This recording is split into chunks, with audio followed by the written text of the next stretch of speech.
안녕하세요. 글라이입니다. 이번 영상은 딱딱한 시 해석 같은 거라기보다는 그냥 가볍게 잡담하는 그런 영상입니다. 제가 영상을 둘로 나눌 거예요. 하나는 물, 하나는 돌. 돌은 비석을 뜻하는 거고, 저번에 올린 글처럼 되게 좀 딱딱한 것들, 그리고 시 해석, 소설 해석, 제가 되게 공들여가지고 쓴 그런 것들, 이런 것들을 할 거고요. 물은 그냥 강물을 뜻합니다. 그냥 강물에 이렇게 흘려보내도 아무래도 상관없는 그런 얘기들을 할 때 이런 구도로 영상을 찍을까 해요. 뭐 이것도 정확하진 않습니다. 다음 영상도 어떻게 될지 몰라요. 그리고 물 영상은 무조건 술을 같이 마시면서 찍을 겁니다. 제가 술을 되게 좋아하거든요. 그러니 먼저 한번 술 소개부터 해보죠. 도안 청명주 13도, 18도 두 병입니다. 멋있죠? 제가 술을 되게 좋아하는데 전통주도 많이 마셔요. 근데 그중에 약주 중에서 유독 좋아하는 술이 몇 개 있었는데 그중 하나가 청명주였죠. 청명주 중에서도 도한, 이 청명주를 좀 더 좋아합니다. 그런데 이번에 광고하는 거 보니까 정읍으로 내려가면서 꽤 대규모 양조장을 차렸더라고요. 저는 되게 기대합니다. 왜냐면은 제가 전국을 돌면서 양주장에 술 만든 사람들, 술 도가들 찾아다니면서 그렇게 이야기 듣고 했던 적도 있었어요. 벌써 10년 전 얘기죠. 그러면서 항상 들었던 얘기 중에 하나가 설비의 현대화가 얼마나 중요한 것인지, 대량 생산과 맛을 균일하게 뽑을 수 있다는 게 얼마나 대단한 것인지에 대한 이야기를 되게 많이 들었었거든요. 저도 동의합니다. 소형 크래프트 양조장 같은 경우도 많이 봤어요. 약간 무슨 할머니나 할아버지가 거의 혼자서 하는 거의 밀주나 가까운 그러한 술 담그는 양조장도 많이 봤는데 그 술들이 맛이 있기도 하고 맛이 없기도 합니다. 근데 문제가 뭐냐면은 맛이 있어도 상당히 가격이 비쌀 수밖에 없다는 거죠. 대량 시설화된 공장에서 뽑아져 나오는 균일한 품질의 술보다 비슷한 맛이라고 할 경우에는 확실히 그 정도가 안 나와요. 이게 그 소형 크래프트의 한계가 아닐까 싶긴 합니다. 되게 힘든 일이죠. 하여튼 이번에 청명주는 꽤 장사가 잘 됐는지 정읍에 내려갔고 이번에 진짜로 크게 공장을 세웠더라고요. 그리고 균일하게 현대적 설비로 술 뽑는다고 하길래 당장 사봤습니다. 13도짜리가 있고 18도짜리가 있고 전 조금씩 다 이미 마셔본 상태고요. 지금 잔에 따른 거는 13도입니다.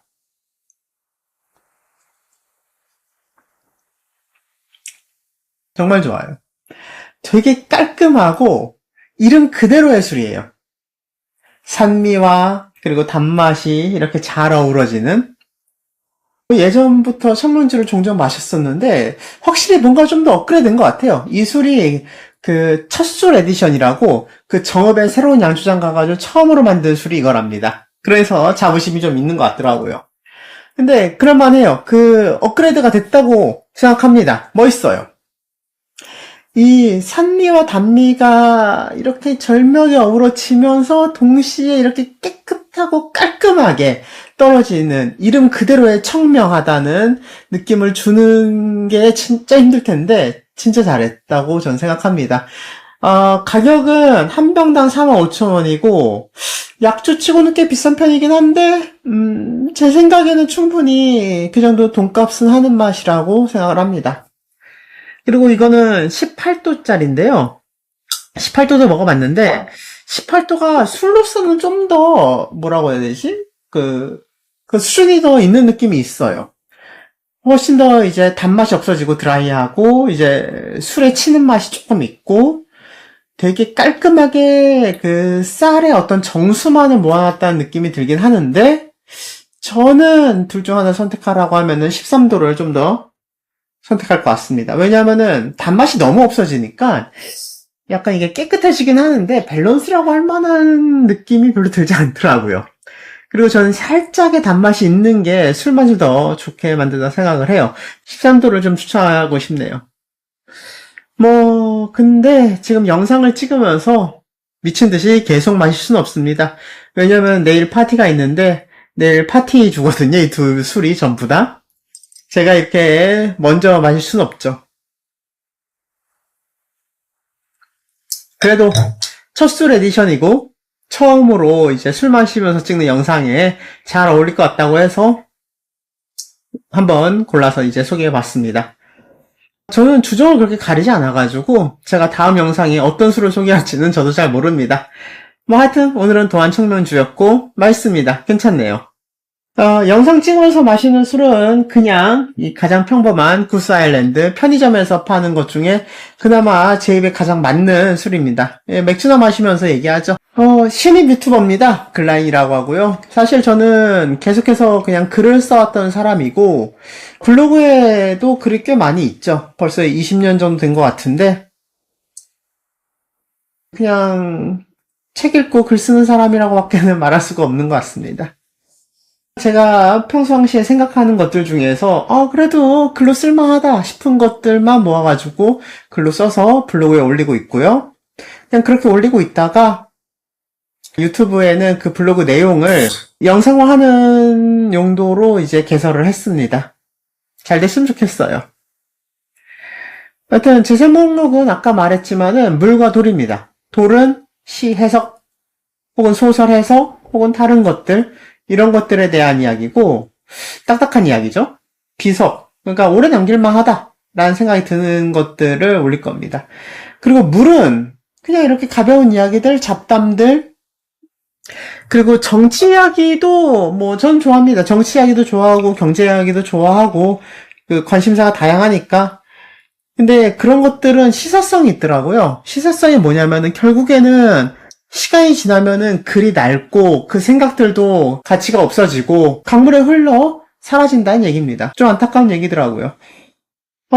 소설에 대한 해석 같은 경우는 그 소설이 살아남아 있는 이상은 계속될 수 있겠으나 계속 읽힐만 하겠으나 시사성, 정치성 이야기 같은 경우는 글쎄 역사의 영역으로 넘어가 버리죠.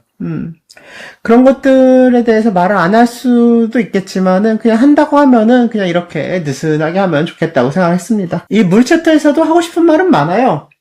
그 정치, 시사, 전시회, 미술, 그리고 환상 정책, 정책 제안, 연극. 연극은 좀 고민 중이에요.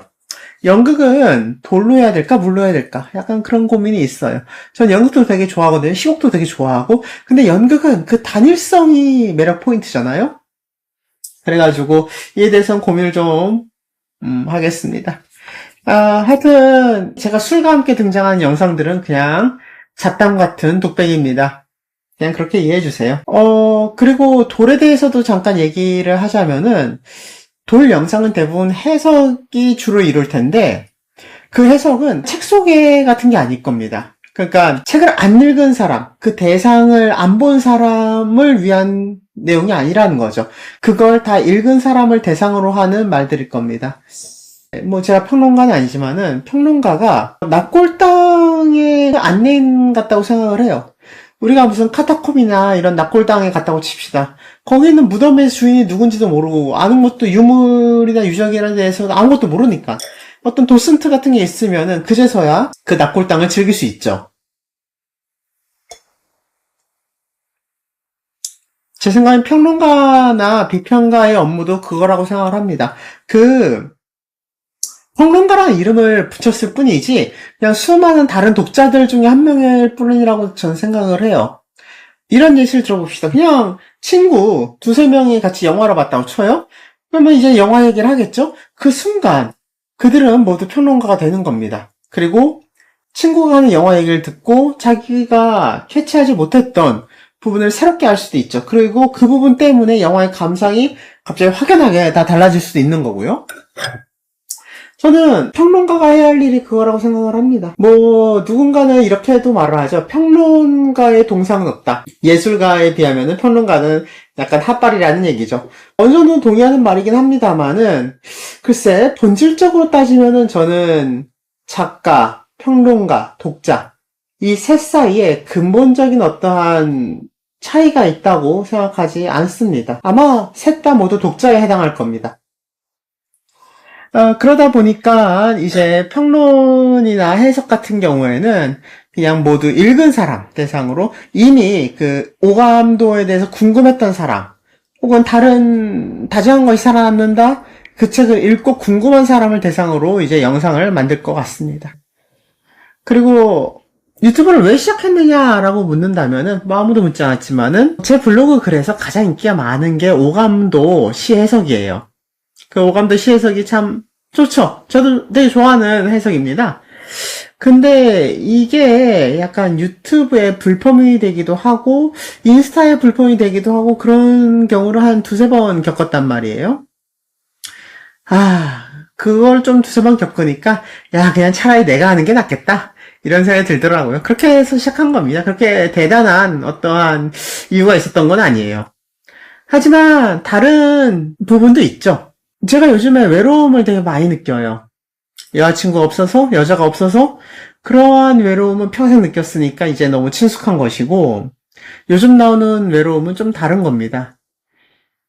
그냥 이런저런 생각들을 할 때 이 생각들을 공유할 사람은 점점 없어지겠구나 라는 어떤 외로움이죠. 고독이고 그리고 이러한 생각들을 쏟아 부을 수 있는 것 그리고 그걸 말할 수 있는 곳 그것은 사람이 아니라 오직 백지밖에 없을지도 모른다는 생각이 들더라고요. 그래서 유튜브 제목을 그냥 글라인의 백지로 했습니다. 야 아무 말이나 짓거리는 거죠. 지금처럼 술이나 마시면서 이 외로움에 대해서 뭐 그렇게 나쁘게 생각하지는 않습니다. 그냥 다들 정도의 차이가 있고 종류의 차이는 있을지 모르겠지만은 다 어느 정도는 비슷한 외로움을 가지고 있을 거라고 생각을 하거든요. 다만 이렇게 카메라를 앞에 두고 혼자서 떠드는 것도 좋은 방법일 수 있을 것이고 블로그의 글은 길잖아요. 요즘 세상에 긴 글을 읽어주는 사람이 이제 별로 없습니다. 이제 글을 읽을 수 있는 사람도 거의 없어지고 있죠. 이런 상황에서는 유튜브로 말로 남겨두는 것도 나쁘진 않겠다 생각을 들었습니다. 그리고 세 번째 이거는 진짜 별거 아닌 이유인데 제가 독서 모임을 오랫동안 합니다. 거의 10년, 15년 됐나? 최근에 하고 있는 독서 모임은 생명과학을 함께 읽고 영화도 함께 보는 그런 독서 모임인데 구독자가 많이 늘거나 그러면은 이제 유튜브를 통해서도 독서 모임을 모집할 수 있겠죠. 그러면은 좀 더 재밌는 생각을 하는 사람들과 만날 수 있을 것이고 좀 더 재밌는 얘기를 떠들 수 있겠죠. 그러면 좋겠네요. 뭐가 됐든 유튜브를 지금 이렇게 몇 편 올렸거든요. 한 5편 올렸나? 좋은 점도 있고 나쁜 점도 있습니다. 나쁜 점부터 얘기하자면은 진짜 너무 귀찮고 힘들어요. 영상을 올린다는 것 자체가 지금도 이 순간에도 이거 세팅 이제 아무것도 아닌 것 같은데 이 세팅이 왜 이렇게 어려운지 모르겠어. 하지만 좋은 점도 있습니다. 첫 번째 좋은 점은 이건 그냥 대본이에요. 제가 대본 없이 말하기 좀 어려워해서 제가 한 생각들은 대부분 글자로 읽는 게 편한 그런 생각들인 건 사실이에요. 하지만은 그게 너무 길어질 때도 있죠. 제 블로그에 있는 서그리다 파밀리아에 관련된 글, 그리고 사드 후작에 대한 분석글, 이런 것들은 거의 50페이지, 80페이지가 넘어가요. 어떤 글들은 더 심하기도 하고요.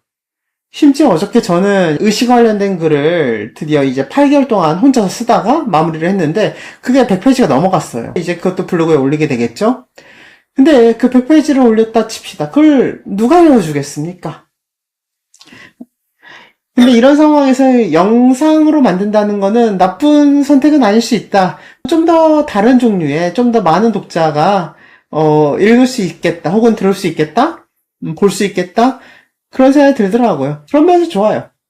그리고 또 좋은 점은 불멸성이라고 해야 되나? 불멸성이라는 건 너무 거창하고 저는 유튜버들이 전부 다 똑같은 고민을 하고 있다고 생각을 합니다. 자전거 타기의 괴로움이죠. 계속해서 컨텐츠를 올려야 돼요.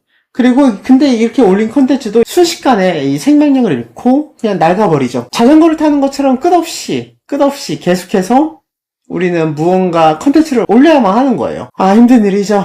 진짜 그것도 거의 일주일에 두세 번? 그럼 말도 안 되는 일이라 생각합니다. 근데 저 같은 경우는 그런 측면에서는 괜찮은 것 같아요. 예를 들어 오감도 시 해석은 오감도가 살아있는 한은 여전히 의미가 있을 겁니다. 저는 오감도에 기생하고 있는 거죠. 그런 면에서는 괜찮다고 생각합니다.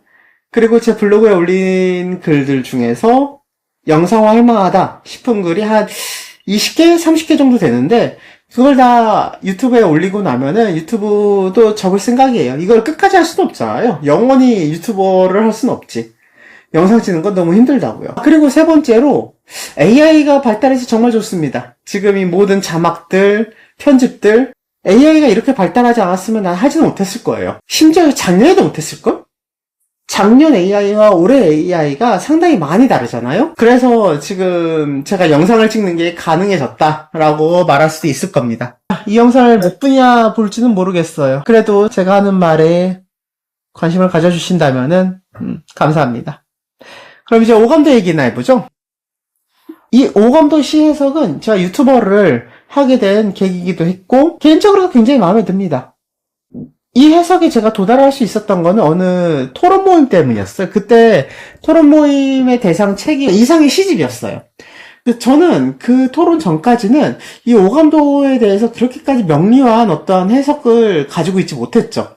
근데 토론을 하면서 생각들이 좀 부딪히고 하다 보니까 이 특정 문장이 중의적으로 해석할 수 있다 라는 거를 그제서야 깨달았고 거기서부터 이제 단초가 풀리기 시작을 해서 시에 대한 이해가 가능해졌습니다. 좋았어요. 진짜 좋았어요. 그리고 그 통찰이 나쁘지 않았으니까 사람들이 좋아해 주는 거라고 생각을 합니다. 그걸 통해서 사람들이 오감도 시를 좀 더 깊이 느끼기를 바랍니다. 그랬으면 좋겠네요. 그 블로그 댓글들을 보면은 의외로 그 학생들이 많아요. 고등학생도 있고 대학생도 있죠. 제 생각에는 안타깝게도 한국 수능제도의 힘이라고 생각을 합니다. 왜냐하면은 사실 직장인이 돼보신 분, 어른이 된 분, 30살 넘은 분 이런 분들이라면 이제 공감하겠지만은 시, 소설, 학문 저는 그걸 고담 중론 할 때의 고담이라고 많이 부릅니다. 높은 논의들 그런 것들을 어떻게든 접할 수 있는 게 사실 고3 때랑 대학교 때밖에 없어요. 교양 음악이니 교양 클래식이니 이런 것들. 물론 이것들이 되게 싫을 수 있습니다. 하지만은 그 다음에 그 대학교를 벗어나기만 하면은 이제 고담과는 거리가 있는 이 현실의 생계에 부딪히게 되죠. 생계 속에서는 고담이라고 부를 만한 게 없습니다. 먹고 사는 게 이렇게 바쁜 와중에 오감도의 시를 어떻게 해석할 것이냐, 이상은 대체 어떤 의미를 가지고 이 시를 썼느냐, 이딴 생각을 할 수는 없죠. 물론 할 수 있습니다만 소수가 돼요. 저는 우리의 수능 제도가 다소 억지스럽고 굉장히 잔인하고 고쳐야 할 요소가 되게 많다고 생각을 하고 불만도 많지만은 고3과 대학교라는 그 순간이 높은 담론을 맛보여줄 수 있는 되게 귀한 기회라고 생각은 합니다. 물론 싫은 사람이 더 많겠지만요. 그래서 다행히도 오감도를 검색하는 분들은 학생들이 많아요. 그리고 하나 더. 제가 오감도 시 해석이나 그렇고 앞으로 올릴 글, 지금 올린 글도 마찬가지긴 한데 저의 말들은 어떤 면에서는 반발을 불러올 수 있어요. 저는 그런 식으로 말하지는 않습니다. 이것도 옳고 저것도 옳다. 제가 그런 식으로 말할 수 있는 거는 해당 대상이 진짜로 그렇게 중의적으로 파악할 수 있을 때나 말할 겁니다. 저는 대부분은 설명문이 아니라 주장문을 말하는 사람이고 그러다 보니까 시 해석 틀에 대해서도 약간 정답이 있다는 식으로 말을 하고 저는 정답을 추구해가는 사람이죠. 그러다 보니까 요즘 같은 트렌드는 맞지 않을 거라고 생각합니다. 요즘 같은 트렌드는 전부 다 너도 옳고 나도 옳고 그런 모습들이 많죠. 저도 압니다. 제가 되게 독선적이고 오만해 보일 수 있다는 것도 알고 있고 정답이라는 단어가 얼마나 위험한 것인지 얼마나 많은 사람에게 거부감을 주는지도 알고 있습니다. 하지만 전 정답을 추구합니다. 시에서도 정답을 추구하고 다른 모든 것들에 대해서도 정답을 추구합니다. 하지만 그렇다고 해서 없는 정답을 정답이라고 하지는 않고요. 마지막으로 그 오감도에는 덧글이 한 200개 달렸어요. 그 중에 100개는 다른 사람 덧글이에요. 그 댓글 중에서 좀 재밌었던 부분이 있거든요. 이게 약간 오감도에 관심 있는 사람에게는 재밌는 포인트가 될 수 있다고 생각해서 잠깐 설명을 좀 해보죠. 댓글 중에서 상당히 많은 댓글 중에 하나가 본인이 생각하는 오감도의 해석을 올리는 경우예요. 당연히 해석은 자유죠. 그리고 제 해석만 무조건 옳다고 주장하지도 않습니다.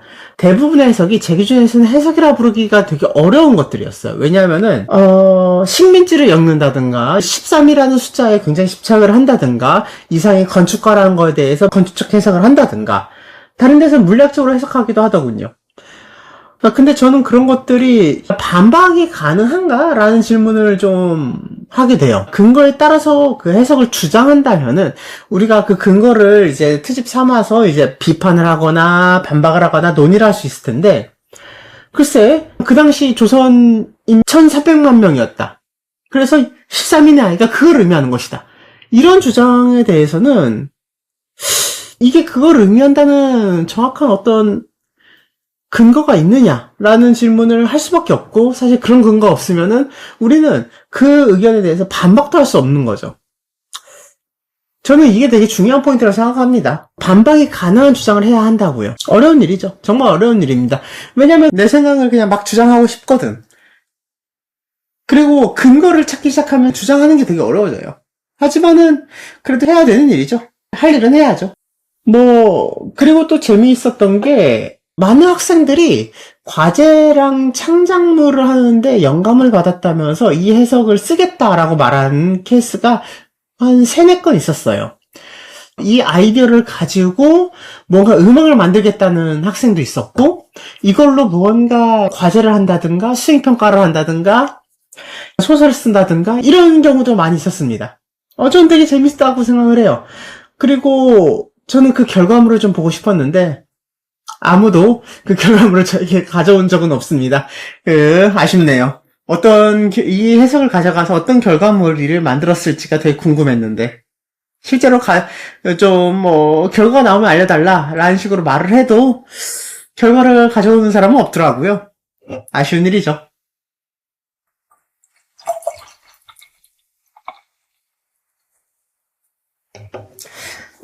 댓글에 보면은 좀 재미있었던 해석도 한 2개 있습니다. 하나는 동일 아해설이라고 13인의 아이가 전부 다 같은 속성, 괴물이거나 피해자거나 모두가 똑같은 아이일 가능성, 이걸 제기한 해석이 하나 있었죠. 저는 그 해석을 받아들이진 않았어요. 왜냐하면은 만약 그렇게 할 경우에는 시가 조금 밋밋해지기도 하고 다른 지점들, 시의 다른 부분들을 해석하기가 되게 어려워지거든요. 저는 이거를 해석에 이점이 없다라고 표현합니다. 해석은, 특히 시 해석은 그 해석을 통해서 시가 좀 더 풍부해지거나 시 감상이 좀 더 재밌어져야 되거든요. 이 부분은 좀 재밌는 포인트예요. 시 해석은 다른 사람들이 혹은 수능에서 말하는 거랑 좀 다르게 작가의 의도를 맞추는 퀴즈 게임이나 퍼즐 게임이 아니에요. 작가와 함께, 작가가 생각을 하든 말든 작가랑 무관하게 이 시라는 하나의 객관적 대상 속에서 얼마나 더 재미있고 얼마나 더 아름답고 얼마나 더 흥미로운 무언가를 탄생시키느냐에 대한 문제일 수 있어요. 그래서 제가 작가랑 해석자 그리고 독자가 그렇게 크게 다르지 않을 거라고 말하는 것도 이 부분 때문이기도 합니다. 모두가 무언가 어떤 대상 혹은 세상을 보고 재밌는 아름다운 것을 만들어내면은 그게 좋은 거죠. 전 그게 되게 중요하다고 생각을 합니다. 물론 이 입장이 정답을 찾는다라는 아까의 입장과 많이 배치되는 것처럼 보일 수는 있을 거예요. 하지만은 저는 배치되지 않는다고 생각합니다. 하지만 이 부분은 좀 넘어가죠. 또 다른 얘기는 아해를 2그룹으로 나누는 해석이 또 있었어요. 1인의 아해가 달려가고 그 다음에 줄 띄움 없이 쭉 가다가 10개 딱 끊고 한 칸 더 뛰고 11인의 아해가 달리고 이런 식으로 이제 시가 구조가 돼 있거든요. 그러니까 이거 왜 한 칸 뛰었느냐는 거예요. 10명과 3명이 무언가 차이가 있을 수도 있다라는 아이디어죠. 그리고 구두점이나 이런 것들도 중요할 수 있다. 세조랑 까마귀 오 사이에 차이점은 획수가 하나 빠지는 것 뿐이거든요. 근데 여기서 쉼표가 하나 있으니까 그 획수가 여기 온 걸 수도 있다. 라는 식의 해석도 있었습니다. 되게 다 재밌는 해석이었다고 생각을 해요. 다만 제가 그거를 제 해석으로 받아들이지 않은 것은 틀렸다는 얘기 아니에요. 그런 해석들을 제 해석으로 통합시켜 일관된 해석 체계를 끌어내는 게 거의 불가능했기 때문입니다. 하지만 그런 아이디어들 속에서 좀 더 새로운 게 나올 수도 있겠죠. 전 그럼 되게 재밌을 것 같아요. 사실 이 오감도는 연작시거든요. 연작시가 약간 15편이나 돼요. 되게 많아 이게. 원래 이게 오감도가 1편부터 이렇게 15편까지 쭉 하다가 하도 독자들이 무슨 이상한 시냐 하도 클레임이 많아가지고 15편에서 끝났거든요. 근데 저도 한번 좀 읽어보면은 욕할 만해 사실. 오감도 1편은 제 생각에는 이상이 진짜 공들여서 심혈을 기울여서 계산하에 그리고 이해받길 원하면서 쓴 시예요. 근데 나머지 오감도들은 특히 4번, 5번, 6번은 저로서는 완전히 해석이 불가능했고 솔직히 말해 제 생각에는 해석을 거부하고 있는 시에 가까워 보였어요. 그리고 7호, 8호는 해석이 가능은 하겠는데 너무 번거롭겠다. 이런 기분이 드는 시였고요. 그래서 오감도의 다른 시는 해석하지 않을 겁니다. 1번이 제일 편해요. 1번이 제일 멋있고 잘 쓰고 아마 그래가지고 내가 1번으로 삼았을까 생각합니다. 이상도 자기 시 중에 어떤 시가 제일 좋은지는 뚜렷하게 알고 있었을 거야. 그게 1호였던 거지. 네, 할 얘기는 어느 정도 다 한 것 같네요.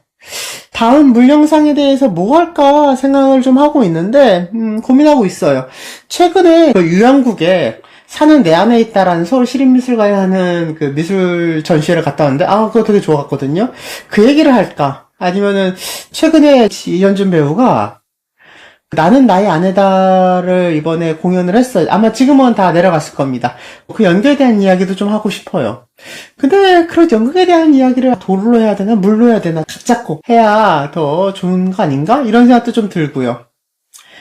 그때는 무슨 술을 마시고 있을지는 저도 잘 모릅니다. 그때 새롭게 입수한 술을 마시고 있겠죠. 여튼 만나서 반갑습니다. 신입 유튜버 글라인 인사드립니다. 그럼 안녕.